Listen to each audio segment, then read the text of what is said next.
രണ്ടാം പിണറായി സർക്കാരിന്റെ അടിത്തറ ഇളകുകയാണ്. ഒരു വശത്ത് മന്ത്രിമാരുടെ പ്രകടനം വട്ടപൂജ്യം എന്ന ജനരോക്ഷം, മറുവശത്ത് ഘടകകക്ഷികൾക്കിടയിൽ പുകയുന്ന സീറ്റ് തർക്കം. സ്വന്തം മണ്ണിൽ നിന്നും കെ ശശീന്ദ്രനെതിരെ ഉയരുന്ന പടയൊരുക്കവും കടകംപള്ളി സുരേന്ദ്രനെ മാറ്റാനുള്ള CPIM നീക്കവും കേരള രാഷ്ട്രീയത്തെ പുതിയൊരു വഴിത്തിരിവിൽ എത്തിച്ചിരിക്കുന്നു. ഇതിനിടയിൽ സീറ്റുകൾ വെച്ചുമാറണമെന്ന ആവശ്യവുമായിട്ട് ജോസ് കെ മാണിയും എത്തിയതോടെ LDF അക്ഷരാർത്ഥത്തിൽ പുകയുകയാണ്. കേരള രാഷ്ട്രീയത്തിലെ അണിയറ നീക്കങ്ങൾ ചൂടുപിടിക്കുന്നു. ഇത്തവണ ഇടതുമുന്നണിയിൽ സീറ്റ് വിഭജനത്തെ ചൊല്ലി വലിയൊരു തർക്കത്തിന് വഴി തുറക്കുകയാണ്. കേരള കോൺഗ്രസ് എം സീറ്റുകൾ വെച്ചുമാറണമെന്ന കർശന ആവശ്യവുമായിട്ട് CPIM നേതൃത്വത്തെ സമീപിക്കാൻ ഒരുങ്ങുമ്പോൾ നിലവിലുള്ള സീറ്റുകൾക്ക് പകരം വിജയ സാധ്യതയുള്ള സീറ്റ് വേണമെന്നതാണ് ജോസ് കെ മാണിയുടെ പ്രധാന ആവശ്യം.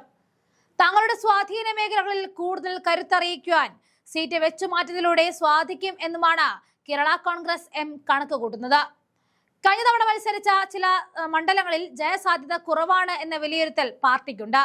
പകരം തങ്ങളുടെ അടിത്തറയുള്ള മധ്യ തിരുവിതാംകൂറിലെ ചില CPIM സീറ്റുകളോ അല്ലെങ്കിൽ മറ്റ് ഘടകകക്ഷികളുടെ സീറ്റുകളോ വെച്ചുമാറാം എന്നാണ് ജോസ് കെ മാണിയുടെ പക്ഷം. പാലാ ഉൾപ്പെടെയുള്ള മണ്ഡലങ്ങളിൽ പൂർണ്ണ ആധിപത്യം ഉറപ്പിക്കുകയാണ് ജോസ് കെ മാണിയുടെ പ്രധാന ലക്ഷ്യം.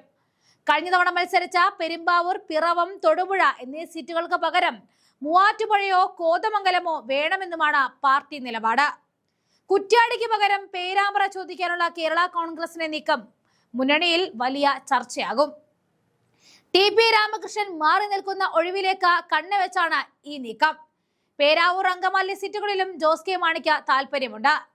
NCPക്കുള്ളിലെ ആഭ്യന്തര പ്രശ്നങ്ങളും ശശീന്ദ്രനെതിരെ ഉയരുന്ന വികാരവും മുതലെടുത്ത ചില സീറ്റുകളിൽ അവകാശവാദം ഉന്നയിക്കാനും സാധ്യത ഏറെയാണ്. ഘടകകക്ഷികളെ തൃപ്തിപ്പെടുത്തണോ അതോ CPIM വലിയേട്ടൻ മനോഭാവം തുടരണോ എന്ന കാര്യത്തിൽ മുഖ്യമന്ത്രിയുടെ നിലപാട് നിർണായകമാകും. മന്ത്രിമാരുടെ പ്രകടനം വട്ടപൂജ്യമാണ് എന്ന വിമർശനം നിലനിൽക്കവേ ഘടകകക്ഷികളുടെ ഈ അധിക ആവശ്യം CPIMനെ പ്രതിരോധത്തിലേക്ക് ആഴ്ത്തും. കടകംപള്ളി സുരേന്ദ്രനെ മാറ്റുന്നതും കെ ശശീന്ദ്രനെതിരെ കോഴിക്കോട് ഉയരുന്ന പ്രതിഷേധങ്ങളും ഇതിനോടകം തന്നെ മുന്നണിയെ ഉലയ്ക്കുന്നുണ്ട്. ഈ സാഹചര്യത്തിൽ കേരള കോൺഗ്രസിന് വിട്ടുവീഴ്ച ചെയ്താൽ അത് മറ്റ് കക്ഷികൾക്കും വഴി തുറക്കും. സീറ്റ് വെച്ച് മാറുന്ന ചർച്ചകൾ LDFനെ എവിടെ കൊണ്ടെത്തിക്കും എന്നാണ് കേരള രാഷ്ട്രീയം ഇനി ഉറ്റുനോക്കുന്നത്. ജോസ് കെ മാണിയുടെ ആവശ്യം CPIM അംഗീകരിക്കുമോ അതോ മുന്നണിയിൽ പുതിയൊരു ചേരിതിരിവിന് ഇത് കാരണമാകുമോ എന്നും വരും കാലങ്ങളിൽ വലിയ ചർച്ചാ വിഷയമായി മാറും.